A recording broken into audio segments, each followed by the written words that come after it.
पति पत्नी और उनके 3 बच्चे। शिक्षाप्रद कहानी। भावना और प्रकाश की 2 बेटियां और 1 बेटा था। तीनों की शादी हो चुकी थी। जैसा कि हर घर में होता है कि बेटियों का सुखी संसार देखकर माँ खुश होती है, लेकिन यदि उनका खुद का बेटा अपनी पत्नी को सर आंखों पर रखे तो सास को अच्छा नहीं लगता। ताने यही मारे जाते हैं कि बहू बेटे को वश में कर लिया। भावना और प्रकाश की बड़ी बेटी विदेश में रहती थी, जो काफ़ी दिनों से उन्हें बुला रही थी, लेकिन भावना और प्रकाश हमेशा ही टालते रहे। इस बार दामाद जी ने उनके आने जाने की टिकट करवाकर उन्हें भेज दी। इस बात का ढिंढोरा भावना जी ने हर जगह पीटा कि उन्हें इतना अच्छा दामाद मिला है जो अपने सास ससुर के लिए इतनी महंगी टिकट भिजवा रहा है और उन्हें वहाँ बुला रहा है। भावना जी ने अपने पति के जाने की तैयारी कर ली, साथ ही साथ अपनी बहू को हजारों हिदायतें भी दे दी कि घर खर्च कैसे करना है, कहाँ जाना है, किससे क्या बोलना है। भावना और प्रकाश करीब करीब 15 दिन वहाँ घूमने वाले थे। यहाँ उनका बेटा बहू अकेले ही थे। भावना जी का बेटा आर्यन बहुत ही समझदार था।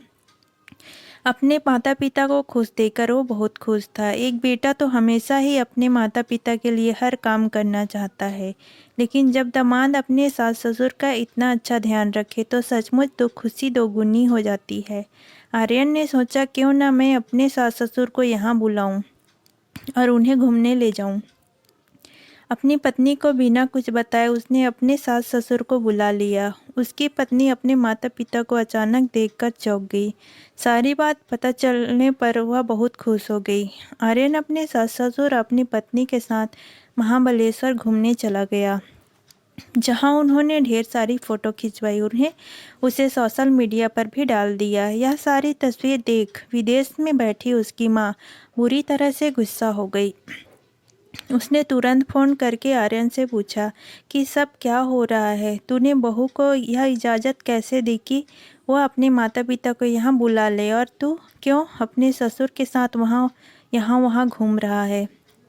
तब आर्यन ने कहा, माँ, मुझे लगा कि जब दीदी जीजा जी ने तुम्हें बुलाया तो तुम इतनी खुश हुई थी, तो मैंने अपने सास ससुर को बुला लिया।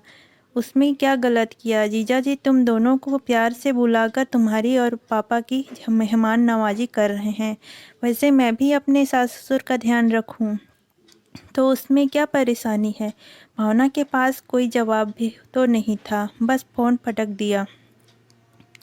तब उनके ही दामाद ने उन्हें समझाया, मम्मी जी, ज़माना बहुत बदल गया है। लड़की के माँ बाप को या लड़के के माँ बाप किसी की इज्जत किसी के कम या ज़्यादा नहीं, सभी को एक परिवार की तरह रहना चाहिए।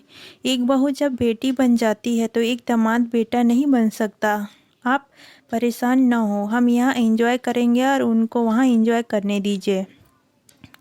इसी में ही सबकी भलाई है। मैं जानती हूँ कि अभी भी लड़की और लड़के के माँ बाप में बहुत फ़र्क किया जाता है। यहाँ तक कि लड़की अपने माँ बाप को कुछ देने के पहले भी 1000 बार सोचती है, उसे पूछना पड़ता है, लेकिन कभी ना कभी यह सोच बदलनी होगी और मुझे लगता है कि अब इसकी शुरुआत हो चुकी है। दोस्तों, आपको कहानी कैसी लगी कमेंट में ज़रूर बताएं। अगर अच्छा लगे तो चैनल को लाइक एंड सब्सक्राइब ज़रूर करें। धन्यवाद।